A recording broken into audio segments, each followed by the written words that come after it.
Former Team Guam Olympic weightlifter Julius Naranjo is in Tokyo coaching Philippines athlete Hidelyn Diaz. Naranjo relocated to the PI in 2018 and started remote weightlifting with athletes. We basically more so traveled abroad and we worked with other athletes from different countries. It was really interesting because I got to work with one of the best athletes from the Philippines, and then I get to work with some of the best athletes from other countries, and it just broadened my perspective of how I should adjust, how I should work with programming, how I should understand how elite weightlifters are in this setting. Julius says it's been challenging at times, but worth the work he's been putting in with the athletes. With the Olympic Games pushed back a year, the preparation was 5 years in the making. It was quite challenging, but I think the challenge was so that it gave us more time to be the best shape and to kind of go through some of these struggles so that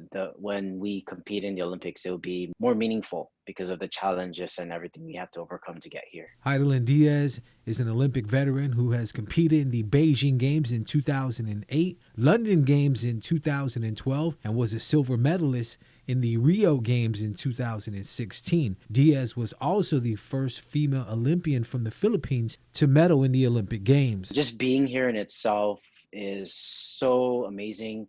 It reminds me of the time I traveled representing Guam back in 2017 in the Asian Indoor Martial Arts Games. Just people always said that this setting, the setting back then in IMAG, was similar to what an Olympics would be. And I'm starting to see it. Of course, it's different because everyone's wearing masks. We test every day and just following all the precautions because of the general population of Japan not being very keen on having the Olympics. The goal for Tokyo is to win the Philippines' first gold medal. Regardless of the outcome, stepping onto the podium is something very attainable, says Naranjo. Hidelyn is ranked number 2 in the world, right behind China's top lifter. Even if there's no spectators, the amount of pressure the Olympics brings is something that you don't usually experience. And so like first-time Olympians usually get very nervous, but Hidelyn's a veteran, so she has all the experience. So I think for where we are right now in terms of preparation, I think we have a very good chance. And yes, our goals are very much attainable. How did that feel, just seeing the Guam flag there, being at the Olympic Games, being a coach for the Philippines, but still having that Guam tie?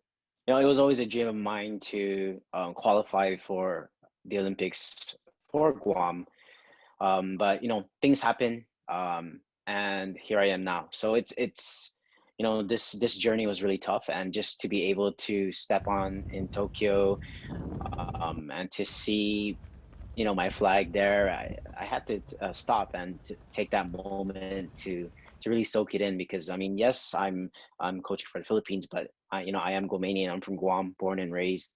And I always represent my country, and never forget your roots, right? So I am Filipino blood, so of course this I'm doing this for my father's side, and just trying to represent who I am, where I'm from. I want to do big things for my country and for my island. Make sure to catch the opening ceremony of this year's Olympic Games in Tokyo tonight at 8:55 p.m. on KUAM TV8. KUAM Sports is brought to you by Docomo Pacific. Better together.